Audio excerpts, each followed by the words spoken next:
alaykoum mes frères et sœurs. Aujourd'hui, Inch'Allah, nous allons parler de la bienfaisance envers les parents. Allah Ta'ala dit وَلَا تَنْهَرْهُمَا وَقُلْ لَهُمَا قَوْلًا كَرِيمًا. Surat Al-Isra, ayah 23. Le sens de cette ayah, c'est qu'on ne leur interdit pas quelque chose qu'ils aiment, dans laquelle il n'y a pas de désobéissance à Allah Ta'ala. Et on s'adresse à ses parents avec douceur, du mieux que l'on puisse faire, tout comme le recueille le respect. Allah Ta'ala dit dans le Coran وَبِالْوَالِدَيْنِ إِحْسَانًا وَبِذِي الْقُرْبَى وَالْيَتَامَى وَالْمَسَاكِينِ.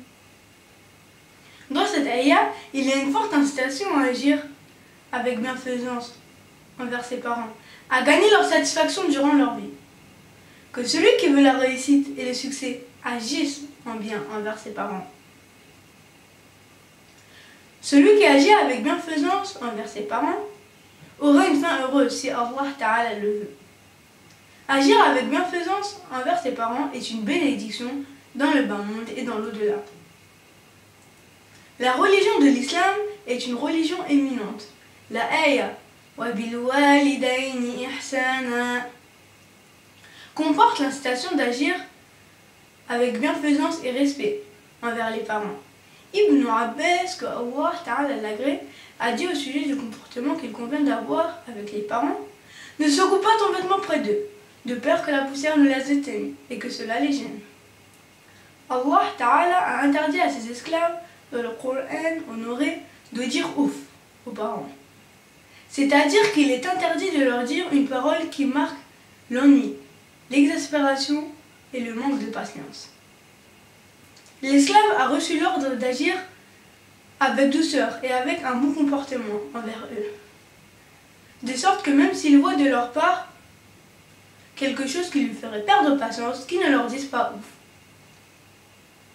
Il a été rapporté le récit d'un homme qui commettait beaucoup de péchés, insoucieux, qui commettait ce que Allah Ta'ala a interdit. Il avait une mère vertueuse qui lui ordonnait de délaisser les péchés et qui lui recommandait de suivre la voie du repentir. Mais il ne prêtait pas attention à ses conseils, jusqu'au jour où il fut atteint d'une maladie qui le garda au lit. Il regretta alors et se repentit à Allah Ta'ala. Alors qu'il était sur son lit de mort, il dit à sa mère: « Mère, lorsque je mourrai, suis mon convoi funéraire jusqu'à ma tombe.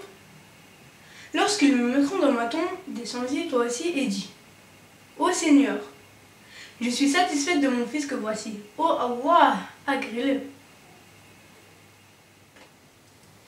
Alors, lorsqu'il mourut, sa mère ne trouva personne pour accomplir les préparatifs funéraires avec elle. Elle le lava et l'enveloppa dans un linceul. Elle louait les services de 4 personnes pour faire la prière en sa faveur et l'enterrer. Le convoi funéraire quitta ensuite la maison. Seule la mère et les 4 personnes dont elle avait loué les services accompagnaient le corps. Un savant vit passer le convoi funéraire et fut étonné de ce qu'il voyait. Il suivit alors le convoi afin de voir qui était ce mort dont personne ne s'était occupé, à l'exception de 4 hommes et d'une femme. Il vit alors la femme descendre de la tombe comme son fils lui avait demandé. Elle l'avait éduqué alors qu'il était petit. Elle lui avait donné le conseil quand il était plus grand. Elle l'a suivi maintenant après sa mort jusqu'à sa dernière demeure dans cette vie d'ici-bas. La femme descendit donc de la tombe et dit: « Seigneur, je suis satisfaite de lui. Ô Seigneur, agrée-le. » Puis elle repartit. Le savant resta un moment auprès de la tombe. Il entendit une voix qui sortait de la tombe qui disait: « Certes, Allah a agréé cet esclave en raison de la satisfaction de sa mère. » Alors, ô croyant, iras-tu en sortant d'ici à la maison de ta mère pour lui demander qu'elle soit satisfaite de toi?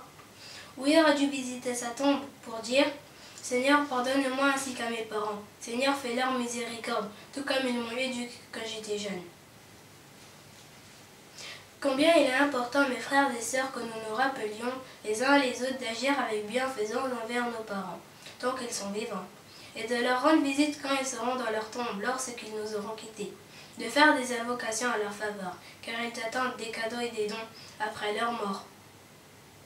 L'imam Ahmed a rapporté que le messager de Allah sallallahu alayhi wa sallam a dit dans le sens: il n'y a pas un péché qui mérite plus de connaître un proche châtiment dans ce bas monde, en plus de ce qui attend son auteur dans l'au-delà, que le fait d'agresser les gens et de rompre les liens avec ses proches parents.